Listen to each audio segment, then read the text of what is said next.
A palestra começará em 5 minutos.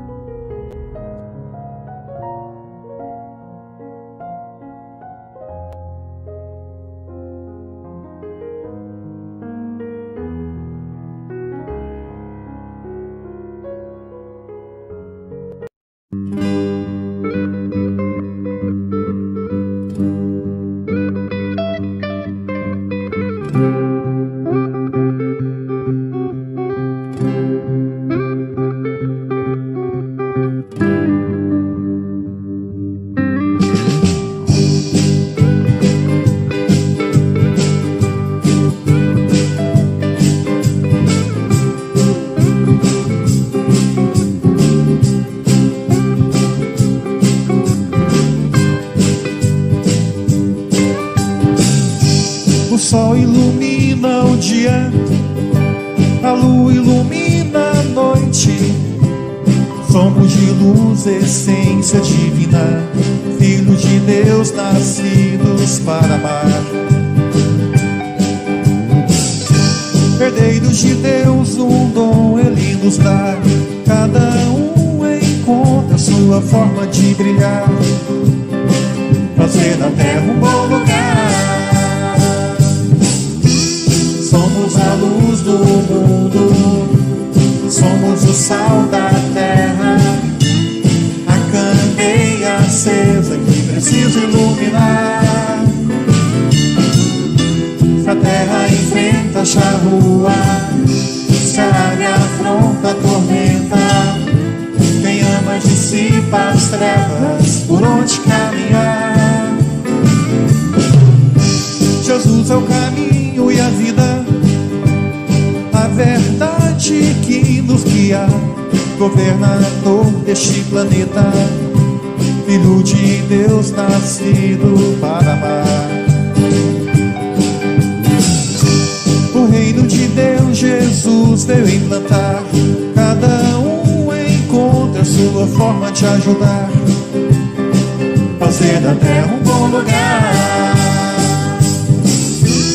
Somos a luz do mundo, somos o sal da terra, a candeia acesa que precisa iluminar.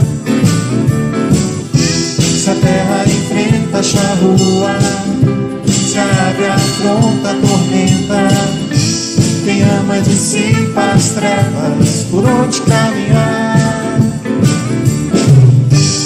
Foi na banda Espírito Ilumina que eu encontrei o dom da minha vida, falar de amor, de paz e alegria, a melodia da nossa canção. Somos a luz do mundo, somos o sal da terra, a candeia acesa que precisa iluminar. Se a terra enfrenta a charrua, se a ave afronta a tormenta, quem ama dissipa as trevas, por onde caminhar.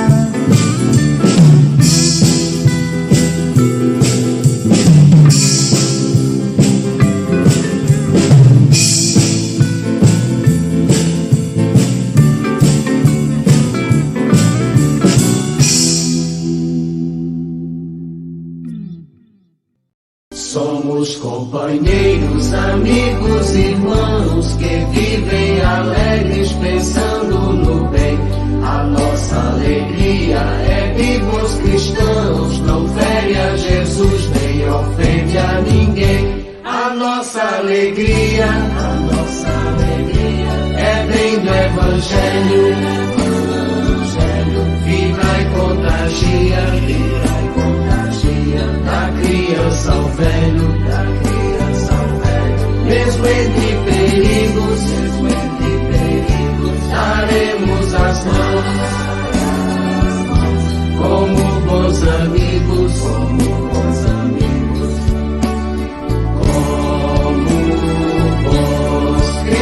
cristãos,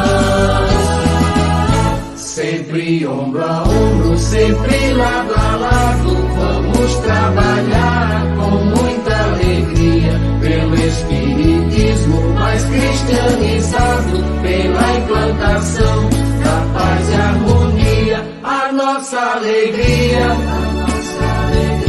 é bem do Evangelho.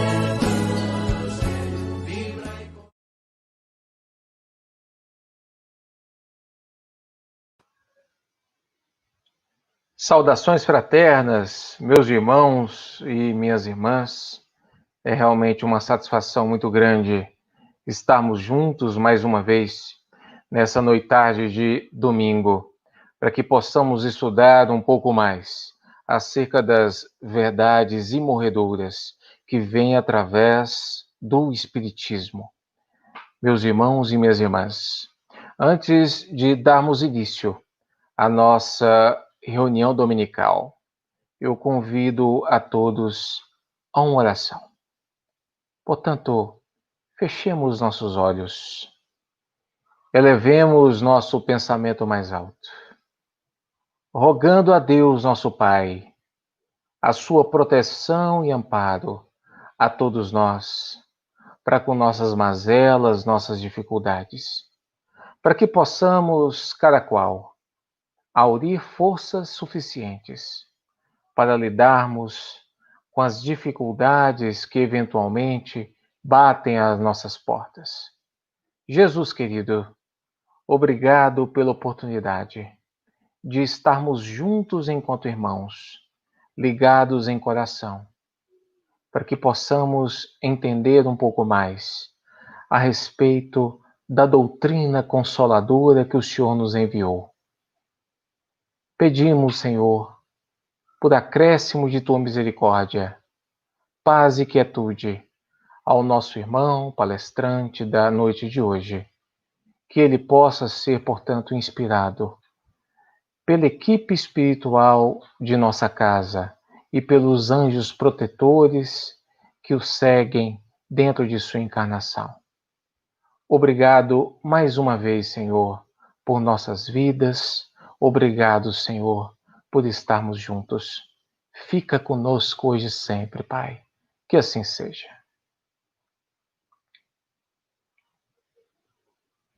Pois bem, caros confrades, caros amigos, contamos hoje com a presença muito especial do nosso confrade fluminense, Arthur Ferreira.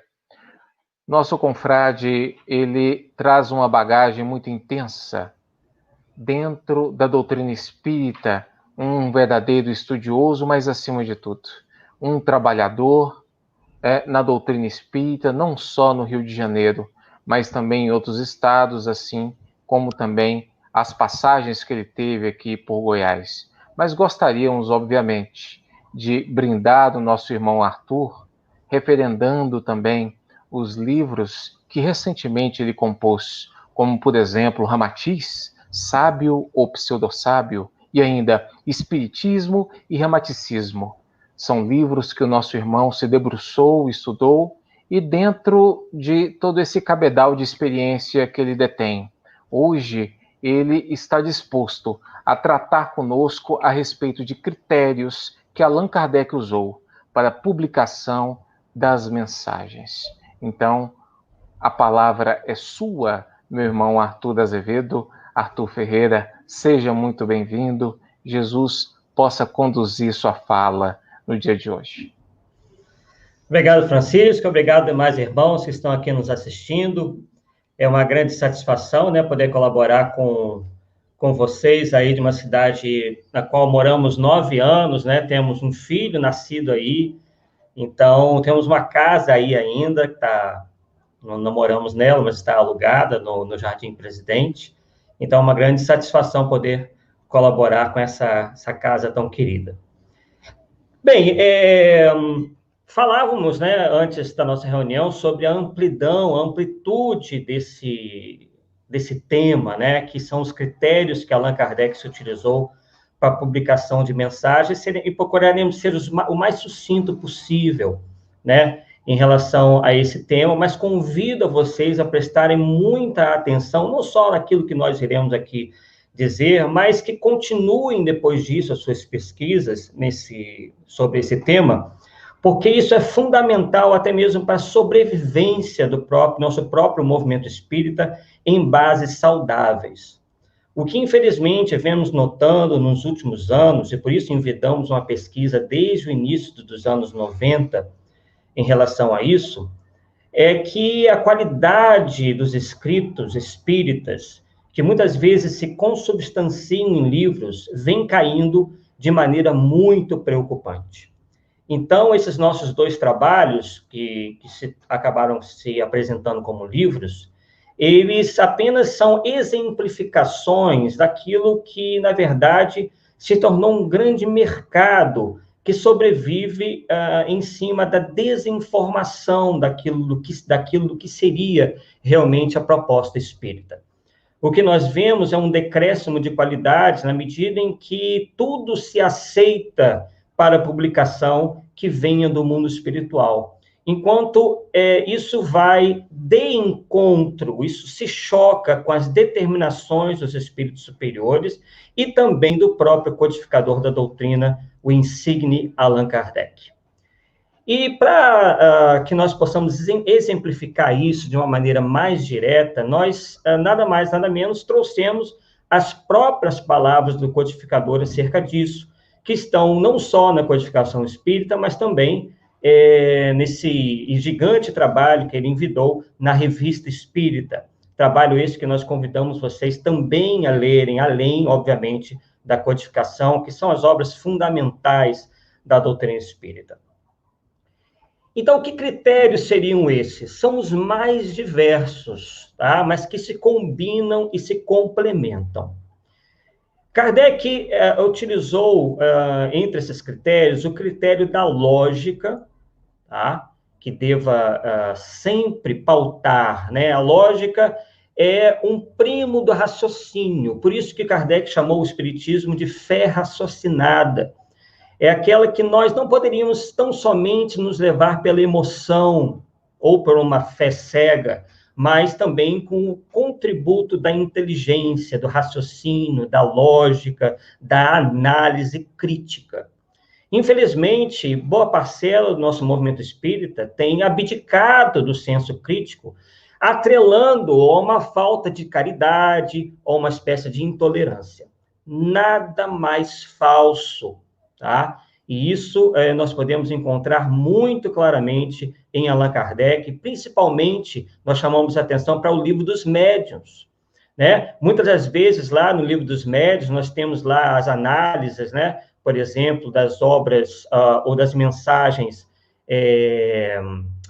advindas de espíritos que querem, por exemplo, enganar, né? As chamadas mensagens apócrifas, onde Kardec demonstra ali quais são os critérios que ele se utilizou para essas análises, né? E o rigor que se faz necessário para a sua publicação. Nós sabemos que o movimento espírita depende, essencialmente, vem dependendo todo esse tempo, da sua divulgação através do livro. E o que nós notamos é que hoje em dia, qualquer coisa que chegue através de algum médium, né, e, consequentemente, de algum espírito, é logo colocado para publicação, sem passar por nenhum tipo de análise mais rigorosa. Enquanto que o que encontramos em Allan Kardec é justamente o oposto. Vamos ver aqui, por exemplo, um desses critérios, tá? Antes de chegarmos nesses critérios de análise, Kardec, por exemplo, na Revista Espírita de 1863, nos diz o seguinte: no mundo invisível como na Terra, não faltam escritores, mas os bons são raros. Então, ele aí já define a priori que, para escrever, nós temos vários candidatos no mundo espiritual, mas os bons escritores são raros. Então, a gente já vê aí que Kardec reconheceu, né, que estatisticamente, só um percentual muito pequeno daqueles espíritos que se põem a escrever são realmente confiáveis. Então, daí já nós verificamos um desses fatores. Tá? Uma outra questão também que se encontra no Livro dos Espíritos, no Livro dos Médiuns, aliás, no item 98, é o seguinte: mas nunca será demasiado repetir, não aceiteis nada cegamente, que cada fato seja submetido a um exame minucioso, aprofundado e severo, né? Então, quando nós, né, seguindo esse exemplo de Kardec e de tantos outros que nos precederam, como Herculano Pires, Deolinda Amorim, Carlos Embaçaí e tantos outros, né, que batiam também nessa tecla, que chamavam a atenção do movimento espírita para os cuidados que deveriam ter para a publicação de certas mensagens que poderiam comprometer a doutrina espírita, nós estamos aí, certamente, preocupados, né, com o que vem ocorrendo. Allan Kardec também diz, Allan Kardec não, aliás, Santo Agostinho, na Revista Espírita, de 1863, de julho, diz o seguinte: observai e estudai com cuidado as comunicações que recebeis, aceitai o que a razão não recusar, repeli o que a choca, pedi esclarecimento sobre a que vos deixam na dúvida. Tendes aqui a marcha a seguir, para transmitir às gerações futuras, sem medo de as ver desnaturadas, as verdades que separáveis, sem esforço, de seu cortejo inevitável de erros. Então, é o próprio Santo Agostinho que vem também chamar a nossa atenção em relação a isso. E aí nós chegamos numa análise de Allan Kardec que nos dá exatamente a proporção, né, que ele chegou em relação ao que se deva ou não aceitar em termos de comunicação espiritual.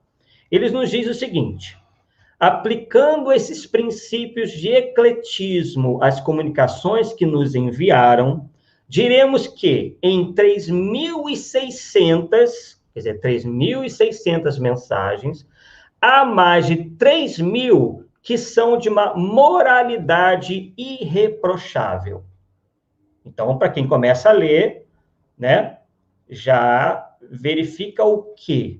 Né? Que Kardec analisou que de 3.600, 3.000, em termos de ensino moral, são plenamente aceitáveis. E aí, antes de nós continuarmos a leitura, o que nós podemos comentar em relação ao que nós vivenciamos hoje? Que toda e qualquer mensagem que apareça, né, e que fale, por exemplo, de caridade, de amor, enfim, de coisas boas, né, de ensino moral, todas essas mensagens, a sua grande maioria, acabam sendo publicadas, dependendo aí do médium, né, tem uma série de outras questões que são levadas em consideração. Porém, não foi a moralidade irreprochável que fez Allan Kardec considerar essas mensagens como ideais para serem publicadas, né? Enquanto os critérios hoje são completamente diferentes. Por quê? E nós já vamos continuar com a mensagem, com o que Allan Kardec disse. Porque os espíritos pseudo-sábios, os espíritos mistificadores, também sabem se utilizar de palavras bonitas. Também sabem, muitas das vezes, de cor o evangelho, né? E, às vezes, se utilizam disso como uma espécie de máscara na qual eles se escondem, para, então, de entremeio, colocar ali, né, as suas ideias, muitas das vezes, estapafúrdias, né, ensinamentos antidoutrinários, anticientíficos, enfim, errôneos. Por isso que Erasto, né, discípulo de São Paulo, e que tanta participação teve no trabalho da codificação, já dizia, né, que em termos de espiritismo era preferível rejeitar 10 verdades a ter de aceitar uma só mentira. Então, uma só mentira para Erasto já era suficiente. Não nos interessa. Ah, Arthur, mas isso é uma coisa, né, difícil, né? É um critério assim muito muito severo. Mas é para ter severidade mesmo. E é por causa dessa não severidade é que nós encontramos aí trabalhos que, infelizmente, não passam qualquer tipo de análise mais séria. Né? Ideias completamente fantasiosas que levam a uma alienação místico-religiosa que afastam as pessoas, inclusive da própria realidade na qual elas vivem. E também da realidade espírita, daquilo que o espiritismo efetivamente ensina. Tá? Mas vamos continuar lá. Então, aplicando esses princípios, né, diremos que em 3.600 há mais de 3.000 que são de uma moralidade irreprochável e excelentes como fundo. Olha, então 3.000 são excelentes como fundo. Mas que desse número não há 300 para publicidade. Então, de 3.600 já caiu para 300 aquelas que Allan Kardec disse que serviriam para publicidade. Publicidade o quê? Para divulgação da doutrina, para servirem como meio de divulgação da doutrina espírita. Isso é menos de 10%. Porque de 3.600 já caiu para 300. Né? É menos de 10%. Então, vamos lá. E apenas 100 de um mérito inconteste. Quer dizer, incontestável. 100 são incontestáveis em relação ao mérito. Essas comunicações vieram de muitos pontos diferentes. É o que acontece hoje. As editoras espíritas, elas recebem trabalhos, né, mediúnicos ou não, né? Às vezes as obras são de autoria do encarnado, recebe de toda parte. Né? Agora, tem que ter um critério para que isso seja efetivamente publicado. E o nosso questionamento hoje é se o que nós estamos consumindo não esteja realmente contrários, muitas das vezes, ao que ensina a doutrina espírita. Né? Porque o que nós vemos aí, em muitos casos, infelizmente, nós às vezes vamos a campo para pesquisar, são casas que se afastaram completamente dos objetivos do espiritismo. Né? Claro que respeitamos todos os trabalhos, não estamos dizendo aí que haja, digamos, uma má-fé geral, generalizada, não. Né? Muitos desses nossos irmãos estão empenhados, né? Estão bem intencionados, só que às vezes não são ingênuos, não estudaram aprofundadamente esses critérios que Kardec se utilizou, né? E principalmente aquilo que consta no Livro dos Médiuns, por exemplo, né? A escala espírita, que fala dos espíritos pseudo-sábios, dos espíritos mistificadores, né? Dos espíritos inferiores, que são capazes de muitas artimanhas para enganar. E o que nós temos hoje no movimento espírita, infelizmente?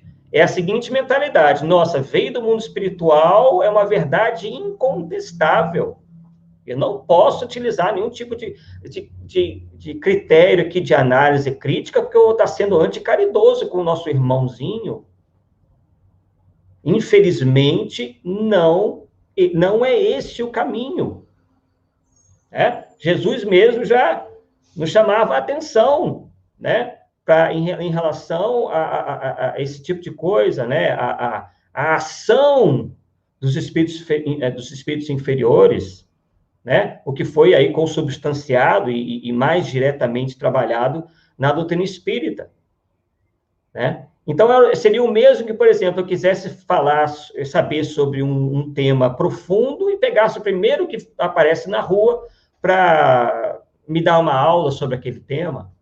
Né? Então, tem que haver esse critério. Né?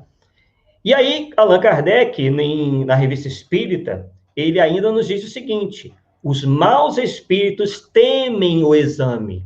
Eles dizem: aceitai nossas palavras e não as julgueis. Olha de onde que vem, percebam bem, essa frase, né? Aceitai nossas palavras e não as julgueis. provém dos maus espíritos. São eles que não querem que nós julguemos as palavras deles. Então, contrariamente a isso, né, os bons querem que nós julguemos.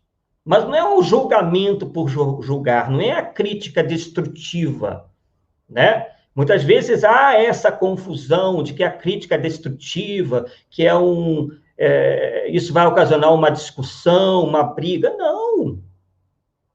Quando os embates Kardec não travou, na imprensa, inclusive, com adversários do Espiritismo, e ele falou, não, nós vamos discutir, mas desde que seja de uma maneira civilizada. E isso é plenamente possível, desde que você tenha conhecimento de causa e argumentos.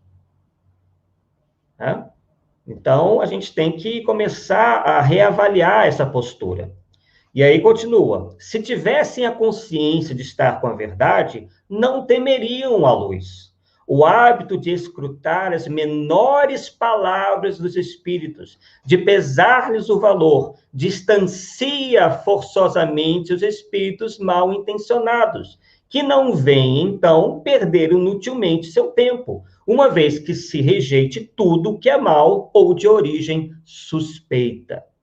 Mas quando se aceita cegamente tudo o que dizem, que se coloca, por assim, de joelhos diante de sua pretensa sabedoria, fazem o que fariam os homens, disso abusam. Diz lá Allan Kardec na Revista Espírita, de fevereiro de 1859. Kardec ainda continua, né, na Revista Espírita, só que agora em 1863, no mês de maio, dizendo o seguinte: inferimos que a proporção deve ser mais ou menos geral. Por aí pode julgar-se da necessidade de não publicar inconsideradamente tudo quanto vem dos espíritos, se quiser atingir o objetivo a que nos propomos, tanto do ponto de vista material, quanto do efeito moral e da opinião que os indiferentes possam fazer do espiritismo. Então, percebemos aí que Allan Kardec, sim, se preocupava no que a opinião pública ia pensar do espiritismo. E nós também temos que ter essa preocupação, porque se chega a eles coisas que nada têm a ver com o espiritismo, que inclusive até escandalizam a própria razão, né? Essas pessoas efetivamente vão se afastar, né? Elas vão dizer, é isso que é espiritismo? Ah, não quero saber dessa porcaria, não. Desculpa aí o palavreado. Mas é mais ou menos assim, né? Então, nós temos que ter essa preocupação. E, assim, de maneira prática, o que nós podemos fazer? Enquanto dirigentes ou pessoas, por exemplo, que estejam à frente de um trabalho editorial, colocarmos primeiro esses critérios à frente e não o lucro. Porque, infelizmente, o que nós temos percebido é que certas editoras estão mais preocupadas em vender do que propriamente passar aos seus leitores realmente o que é e deva ser livros de boa qualidade, né? O que são livros de boa qualidade. Livros que não contrariam a doutrina espírita, que sejam bem escritos, não cometam nenhum erros científicos, enfim, tem uma série de critérios que, inclusive, na nossa literatura são utilizados. Né? Na literatura nossa, né, enquanto encarnados. Né? Então, nós vemos, ao longo desses anos, nós vemos acompanhando isso, comprando esses livros, ou lendo esses livros, e a gente vê que isso está num crescendo, né? Muito grande, ao ponto de, por exemplo, chegarmos aqui na nossa Bienal do Livro, a última que ocorreu aqui no Rio de Janeiro, e verificarmos que os estandes estavam lotados de obras de qualidade sofrível. E enquanto os livros de Kardec e de outros autores confiáveis, né, que trabalham em cima da doutrina espírita de maneira séria e comprometida, estavam lá no cantinho, com pouquíssima venda. Né? Por quê? Porque É engraçado, né? A gente percebe que essas obras de má qualidade geralmente apresentam uma capa, né? Super atraente, né? Colorida e com imagens assim que chamam a atenção. É o artifício, né? Quando a essência não é boa, você tende o quê? A melhorar a capa, a melhorar o exterior, né? É a tal da maquiagem que a gente vê toda hora, né? Por aí, até na venda dos produtos mesmos. Às vezes, a embalagem é mais bonita do que o produto. E acaba, e hoje até mesmo, né, nesse meio aí das vendas, se diz, olha, se você não tiver uma embalagem boa, bonita, uma apresentação bonita, você não vende. Então, é assim que a gente está se comportando também. A gente só está preocupado com a embalagem. Então, essa foi a preocupação de Allan Kardec desde o início. Ele percebeu que, das milhares de mensagens que ele recebia, só um percentual minúsculo servia para alguma coisa em termos espíritas. E a gente, como eu falei já anteriormente, estamos seguindo na contramão do codificador. E aí ele nos faz um alerta, aliás, o Espírito Erasto nos faz um alerta na Revista Espírita de 1863, de dezembro, dizendo o seguinte: é urgente que vos ponhais em guarda contra todas as publicações de origem suspeita, que parecem ou vão parecer contrárias a todas as que não tiverem uma atitude franca e clara, e tende como certo que muitas são elaboradas nos campos inimigos do mundo invisível ou no mundo visível ou no invisível, visando a lançar entre vós os fachos da discórdia. Tendes todos os elementos necessários para as apreciar. Quais seriam os elementos necessários para apreciarmos essas obras? Para fazermos análise dessas obras? É compararmos com o que diz a doutrina espírita. Mas, para isso, nós precisamos conhecer bem a doutrina espírita, estudar bem a doutrina espírita. Então, hoje, mais do que nunca, se faz necessário o aprofundamento em relação às obras da codificação, assim como também a Revista Espírita, para que, então, nós possamos nos debruçar sobre outras obras, seja lá quais forem, né? Então, essa é a nossa mensagem inicial. Como é que estamos de tempo aí? Nós estamos vendo aqui, já se passaram 30 minutos, né? Já podemos ir para a pergunta ou eu ainda posso falar um pouquinho mais? Meu irmão Arthur, se você quiser complementar, ainda temos em torno de 2 minutos para tanto. Perfeito. Caso contrário, podemos ir às perguntas. Perfeito. Vou utilizar esses 2 minutinhos, então, porque tem mais algumas coisinhas aqui. E aí, para encerrarmos essa nossa primeira parte, nós chamamos a atenção para o estudo que nós devemos ter de um dos critérios, que é o critério da concordância universal, onde Kardec, por exemplo, comenta na Revista Espírita de 1865 o seguinte: diante desse poderoso critério, que é o da universalidade, ou da concordância universal, caem necessariamente todas as teorias particulares, que sejam o produto de ideias sistemáticas, seja de um homem, seja de um espírito isolado. Uma ideia falsa pode, sem dúvida, agrupar ao seu redor alguns partidários, mas não prevalecerá jamais contra aquela que é ensinada por toda parte. Então, a gente percebe que ao redor desses autores, principalmente autores espirituais, se organizam uma série de movimentos, né? Centros que só seguem as instruções das obras daquele espírito e que dizem paralelamente estudar o espiritismo, mas acabam sendo a palavra daquele último espírito como sendo a palavra final, né? Então, na verdade, é apenas na verdade, não se está muito seguindo a codificação, e sim ditados isolados, como foi dito ali. Quer dizer, são ensinos particulares. Por quê? Porque os espíritos, certos espíritos, têm ideias que são pessoais, né? Muitas das vezes essas ideias não estão em consonância com as ideias da espiritualidade superior, né? E aí, o que acontece? Isso acaba atacando, direto ou diretamente, algo que foi, para Allan Kardec e para os espíritos superiores, algo muito caro, que é a unidade da doutrina. Então, corremos o risco daí, para complementar, e para encerrarmos essa primeira parte, de ocorrer com o espiritismo o mesmo que ocorreu com o cristianismo, que é nos tornarmos uma colcha de retalhos, uma vez que nós temos uma interpretação disso, uma interpretação aqui, outra interpretação ali, e um enxerga de uma maneira, outro enxerga de outra, e pronto. Né?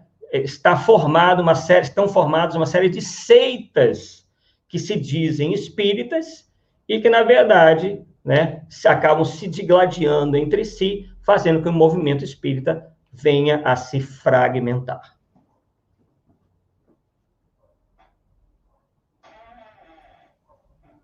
Muito bem, meu caro Arthur, nós concordamos plenamente que trata-se de temática nuclear, porque disso, imagino eu, depende a própria sobrevivência da doutrina espírita, principalmente porque ela está calcada naquele tripé, o qual nós destacamos a sua parte científica, e para a ciência não existe realmente dogma, não existe absolutismo, assim como ocorre para o espiritismo, não é? Quer dizer, se por um lado hoje a ciência ela entende que determinada teoria, determinado modelo, ele é falho, a ciência não tem nenhum problema em se emendar. E é óbvio que isso acontece de acordo de um pano de fundo totalmente calcado dentro da racionalidade, que é exatamente o que o espiritismo apregoa, a fé raciocinada.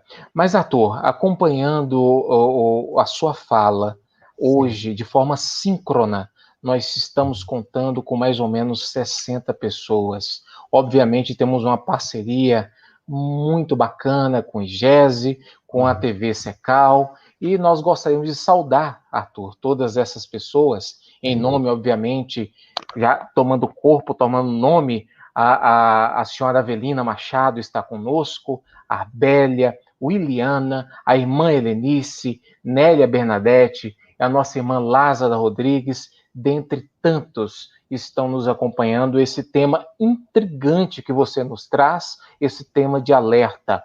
E por conta disso, nós já convidamos a cada um de vocês que estão nos acompanhando pelo YouTube, que possam formular as suas perguntas, né? Para que a gente possa, então, debater de forma muito fraterna aqui nessa noite. E, Arthur, exatamente nesse sentido, eu gostaria de apontar para você uma primeira pergunta aqui, vinda de nossa queridíssima irmã Maria das Graças Bezerra.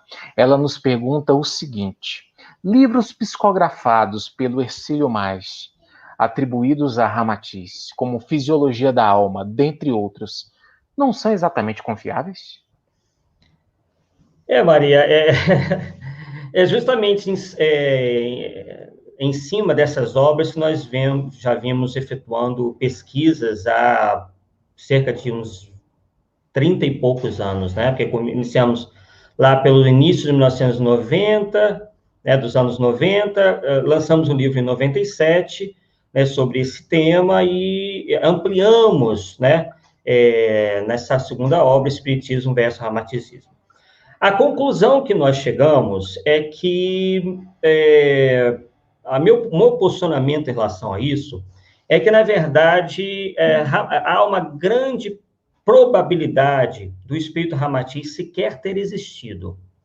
O que a gente verifica ali nas obras do Hercílio Mais são praticamente cópias de vários trabalhos da teosofia, né?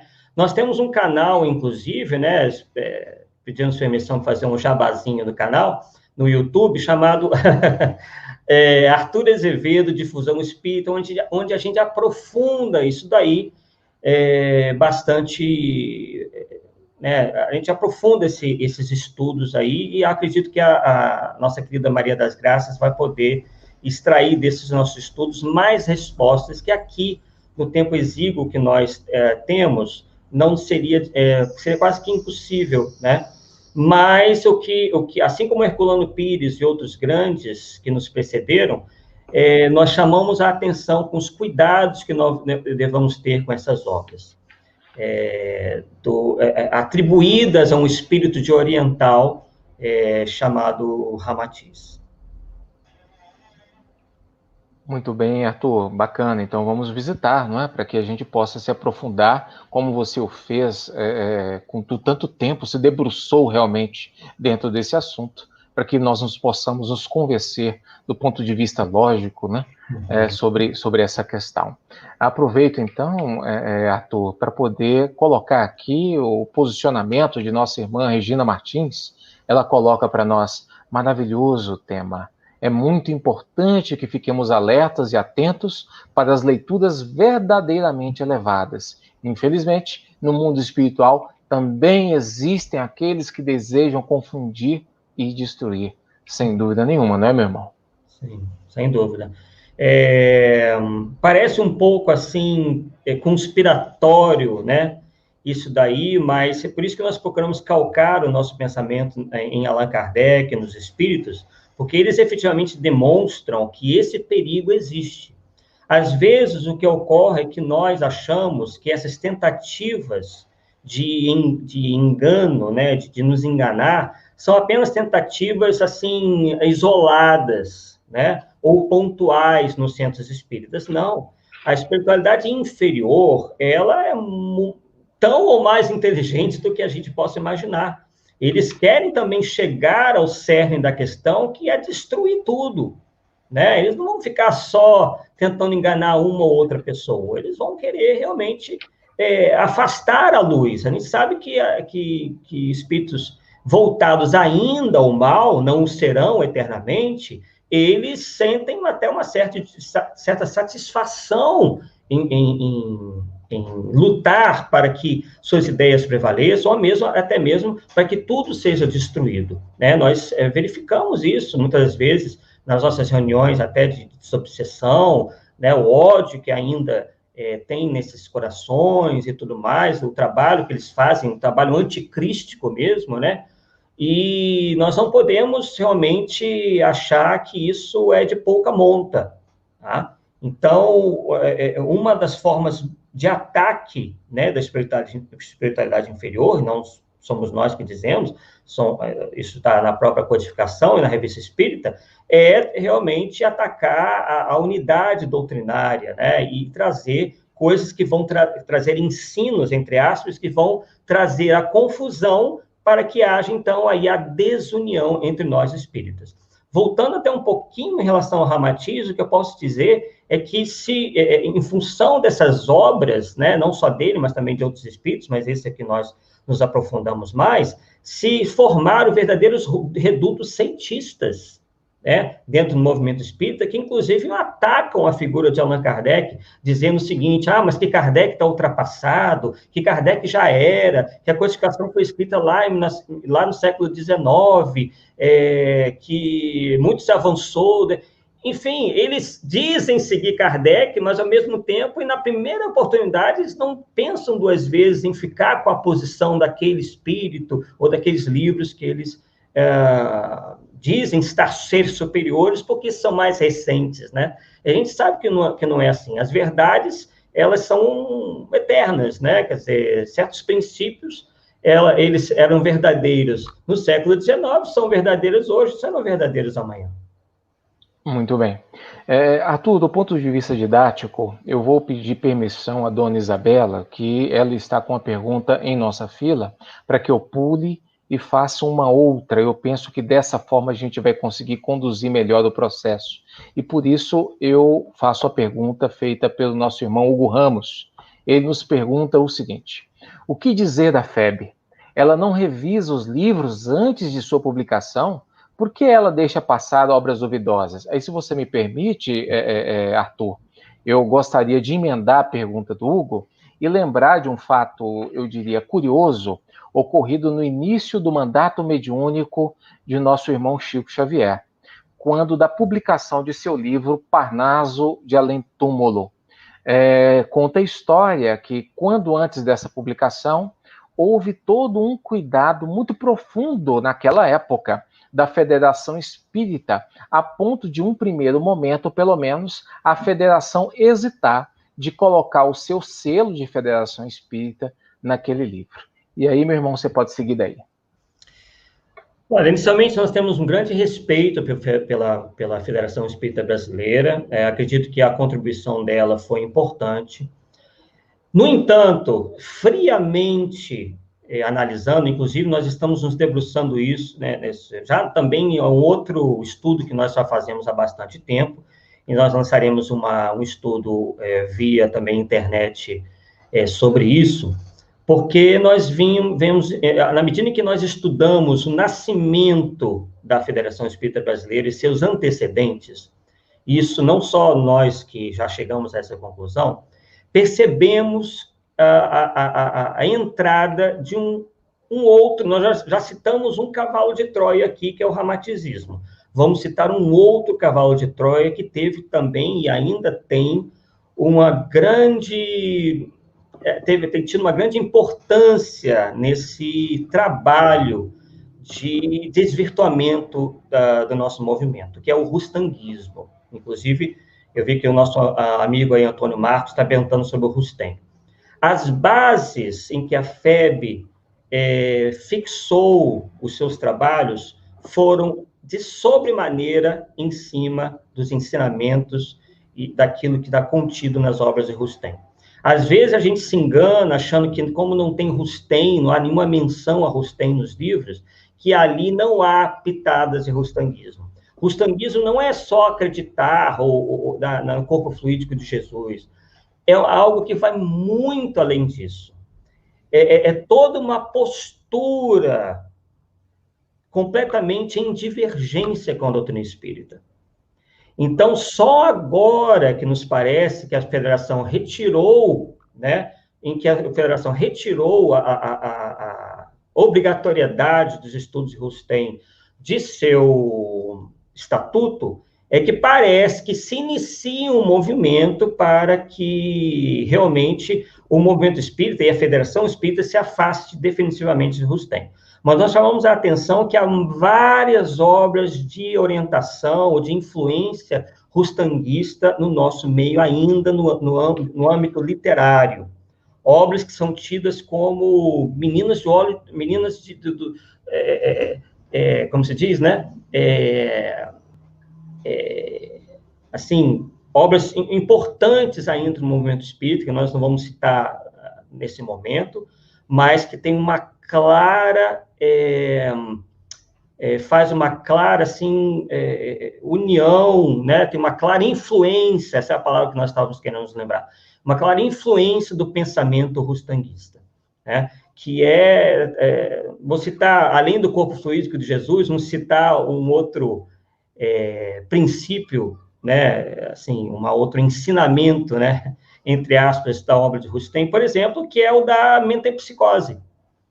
Né? No livro de Rustem, a gente chega a encontrar que um espírito pode encarnar num corpo de uma lesma. Olha como é grave isso.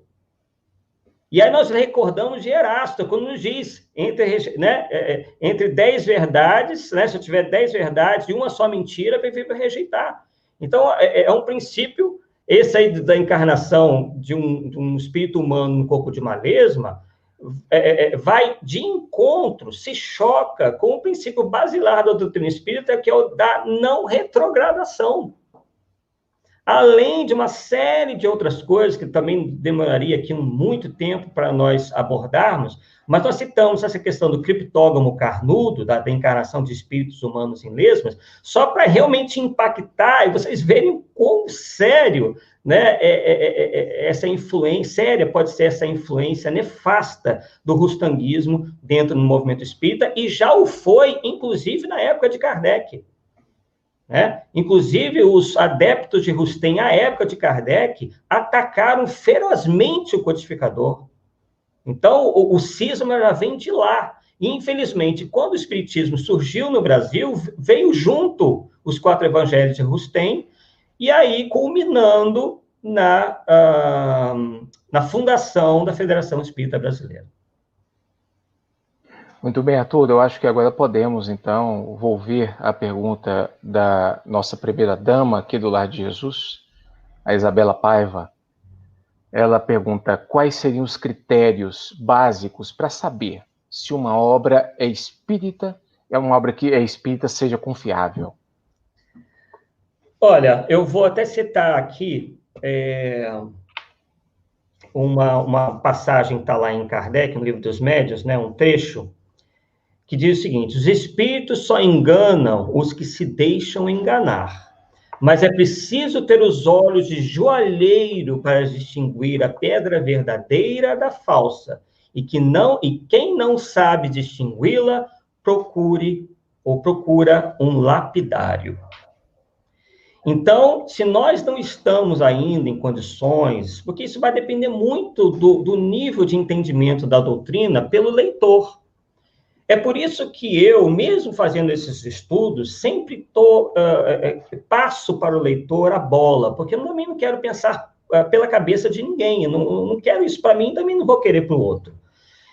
O que eu sempre estimulo é que as pessoas procurem estudar, como nós falamos anteriormente, se aprofundar no Espiritismo, é isso que Kardec nos concita, sempre nos convidou a fazer, para que nós mesmos tenhamos essa capacidade, sem depender de outros. No entanto, como Kardec está dizendo aí, se nós ainda não estamos ainda somos neófitos na doutrina, não nos aprofundamos ainda, procuremos saber a opinião daqueles que são mais antigos na doutrina que nós, que têm mais experiência. Hoje em dia, está muito mais fácil de reconhecer, porque as obras que têm aparecido por aí, elas são quase um atentado. Antes a coisa era mais sutil, tá? Mais difícil. Hoje não.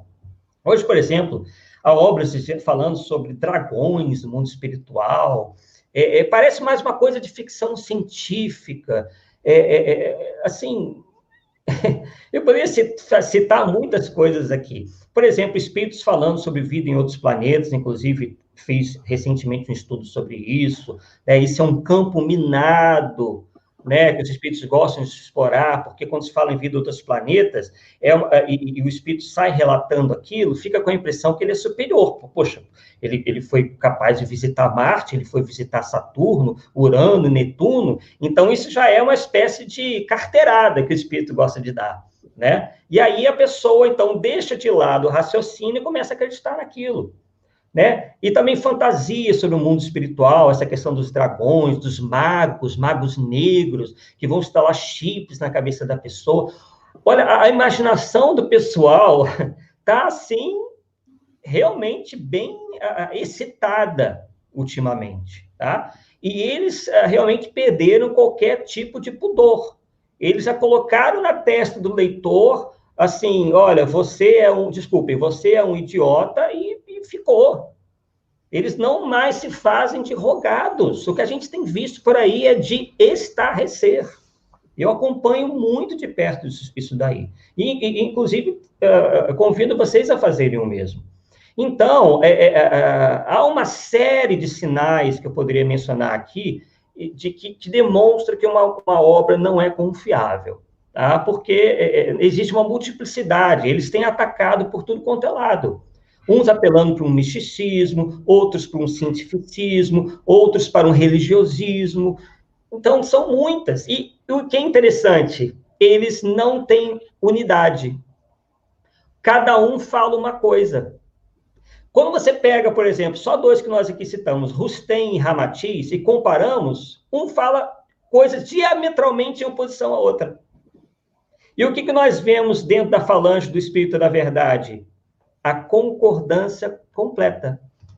A gente não vê um espírito discordando do outro numa questão importante. Muito pelo contrário, são complementares e sempre, né, ali juntinhas, uma se encaixando perfeitamente na outra, né? Enquanto desses espíritos, não, cada um fala uma coisa, né? Então, realmente, é isso.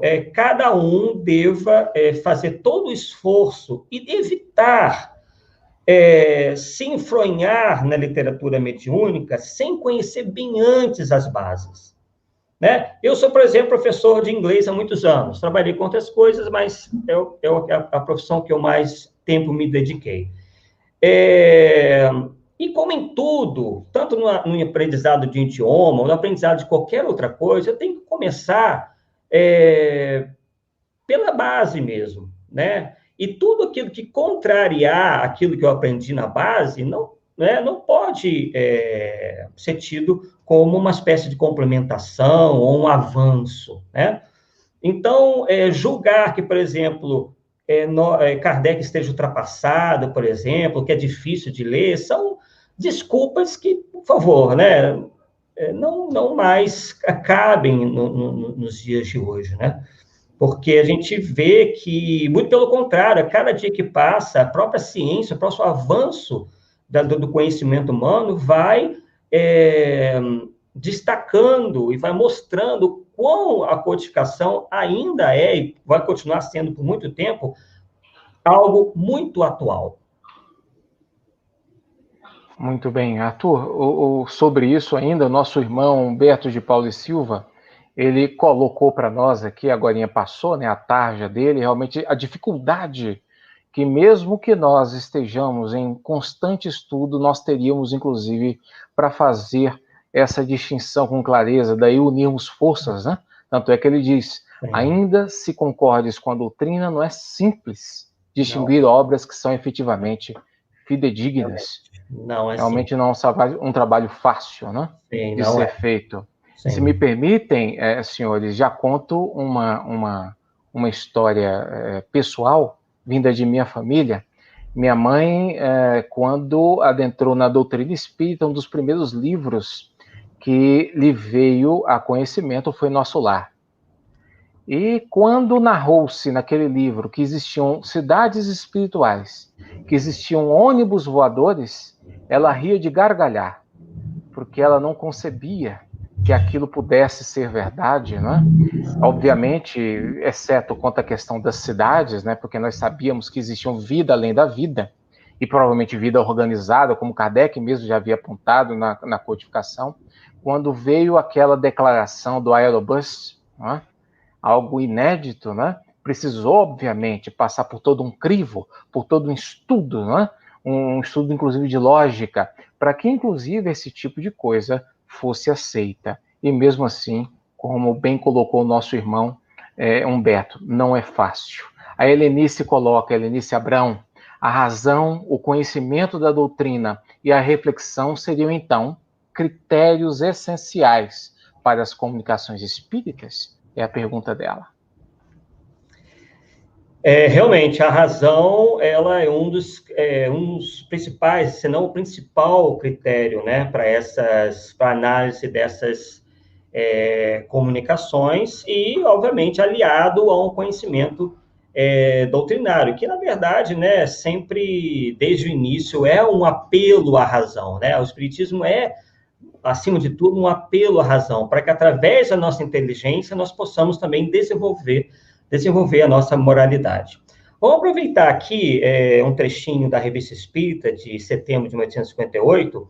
Kardec nos fala o seguinte, vejam bem, regra geral, todo espírito que liga mais importância à forma do que ao fundo é inferior e não merece nenhuma confiança. Ainda mesmo se de tempo em tempo disser algumas coisas boas, porque essas coisas boas podem ser um meio de sedução. E mais adiante, né, na Revista Espírita, 1864, Kardec ainda diz, a força do espiritismo não reside na opinião de um homem ou de um espírito. Está na universalidade do ensino dado por estes últimos. O controle universal, como sufrágio universal, resolverá no futuro todas as questões litigiosas. Fundará a unidade da doutrina muito melhor que um concílio de homens. Muito bem, muito bem. Guardar essas palavras, essas ideias. Meu irmão Arthur, todos vocês que nos acompanham, estamos nos encaminhando para a finalização e gostaríamos de propor a você, Arthur, uma saideira de pergunta. Sim. trazida pela nossa irmã Lázara, que de alguma forma você já colocou, né? Kardec disse que ainda não vimos tudo. Então, como dar continuidade aos estudos de comprovação doutrinária? Penso que você já o fez, mas eu acho que cabe o seu arremate. Realmente, ainda não vimos tudo, né? Obviamente que o conhecimento, ele só pouco a pouco vai se descortinando, tá? Mas é preciso que nós não utilizemos dessa premissa para também abrirmos a guarda em relação a tudo que se apresenta como uma novidade, tá? Herculano Pires, inclusive, chamou alguns desses espíritos que se dizem assim acima da codificação ou trazendo grandes revelações como novidadeiros. Justamente isso que eles vêm tentando explorar. É como sendo assim, como ele dissesse assim, vamos sair da monotonia desses estudos aí que vocês estão fazendo, vamos trazer as novidades. E aí, obviamente, isso também seduz a nós encarnados, né? Nossa, que interessante. Então, vamos publicar, né? Poxa, as pessoas têm que saber disso, dessas grandes novidades, desses grandes ensinos. E aí, né, começam, né? Então, não nos precipitemos, né? Se a gente dominar bem o que já está na codificação, eu acho que já está mais do que suficiente, né? Porque ali tem muita coisa, né? Para nós aprendermos, que levarão certamente muitas encarnações, né? A gente fica realmente nessa ânsia, quais são as cenas do próximo capítulo, mas as coisas não são assim. O avançar da ciência humana, do conhecimento humano, ele realmente é gradual, ele é lento. Pouco a pouco as coisas vão sendo reveladas. Por exemplo, qual foi o tempo, né, entre Moisés e Jesus? E de Jesus para Kardec? Foram milhares de anos. E a gente recebeu uma revelação, a terceira revelação faz aí seus 100 e poucos anos, e já estão querendo mais. Sendo que a gente não dominou nem a segunda, e por vezes nem a primeira, né? Então, a gente tem que ter cairmos na real, né? Porque esse tipo de abertura que nós damos são realmente utilizados pela espiritualidade inferior para nos desviar do caminho. Para tudo tem que haver paciência. Nós falamos anteriormente sobre ensino de línguas. Por exemplo, tem gente que chega para mim, Arthur, em quanto tempo eu vou estar falando inglês? 1 mês, 2 meses? Mais ou menos a gente faz a mesma coisa com o espiritismo. Enquanto são coisas que se levam anos, né? Para realmente nós dominarmos, e a gente às vezes fica se atropelando, querendo dar um passo acima do que nossas pernas podem dar. Então, paciência, né? E estudo, eu acho que são as palavras do momento para responder a esse questionamento. Caríssimo Arthur, nós agradecemos profundamente a sua fala de bom senso. Eu sei que o tema é, no mínimo, instigante, é polêmico, mas ele precisa ser atacado, precisa ser pensado, não é? Não só, obviamente, no âmbito do Centro Espírita Lar de Jesus, mas para todo o movimento espírita. E por trazer a sua fala, por trazer esse tema, nós reiteramos o agradecimento e esperamos contar com o querido irmão nas próximas vezes em que nós pudermos dispor da sua sensatez. Muito obrigado, meu irmão. Obrigado a todos vocês que nos acompanharam até aqui nessas reflexões. Possamos nós, além de ter ouvido cada uma dessas considerações, pensarmos profundamente durante a semana que se inicia, para que nós ergamos, inclusive, barreiras que são necessárias, barreiras de cuidado, para que a gente possa se conduzir diante do nosso estudo da doutrina espírita. Obrigado a todos vocês, obrigado novamente, meu irmão Arthur Ferreira. Ótima semana a todos nós, meus irmãos.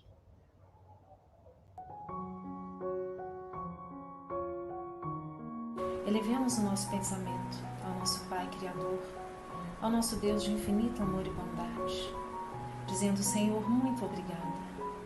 Obrigada, Senhor, por nos conceder a possibilidade de estarmos unidos, mesmo que distantes fisicamente.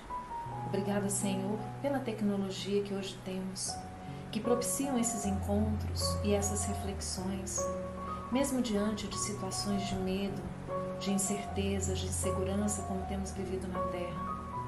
Essa oportunidade que temos de nos unirmos a irmãos de ideal, para juntos aprendermos, refletirmos e fortalecermos a nossa fé. Essa fé, Senhor, que nos torna confiantes de que nenhuma folha cai se não for da vontade do Pai. E é assim, Senhor, que nós colocamos em Suas mãos. Que o Senhor faça o que for necessário para a nossa vida. E que o Senhor fortaleça a nossa fé para acreditarmos que tudo passa. Todas as dificuldades passarão. Que nós estejamos firmes e fortes, unidos uns aos outros. Muito obrigada, Senhor, por mais esta oportunidade. Que o Senhor possa abençoar a cada um de nós. Que assim seja. Vamos agora, neste momento, levar os nossos pensamentos até o Mestre Jesus, lembrando da figura amorável do Divino Mestre, que sempre está junto de nós. Queremos, neste momento, pedir, Senhor Jesus, que a espiritualidade maior, através dos benfeitores espirituais, estejam presentes aqui neste momento, levando a cada irmão nosso a vibração de paz, de amor e de esperança. Queremos também, Senhor Jesus, pedir em benefício de todos os nossos irmãos que estão em tratamento aqui no Lar de Jesus, que eles recebam, Senhor Jesus, essa vibração através da espiritualidade maior, o remédio que eles mais necessitam. Queremos também lembrar, Senhor Jesus, de todos que estão agora doentes, que estão passando por enfermidades, que eles possam ser aliviados de suas dores. Que Deus, na misericórdia divina, possa amparar a estes irmãos, trazendo a paz, a esperança e a fé. Queremos também, Senhor Jesus, neste momento, pedir por todos os nossos irmãos também que estão desencarnados, que eles possam também receber essa nossa vibração de paz e amor. Queremos também, Senhor Jesus, para que cada um que esteja aqui presente possa pôr a sua água para frutificar, que ela possa receber através dos eflúvios divinos o remédio que cada um de nós necessitamos. E pedimos, Senhor Jesus, que agora façamos uma prece em silêncio para que possamos entrar em sintonia com o mundo maior.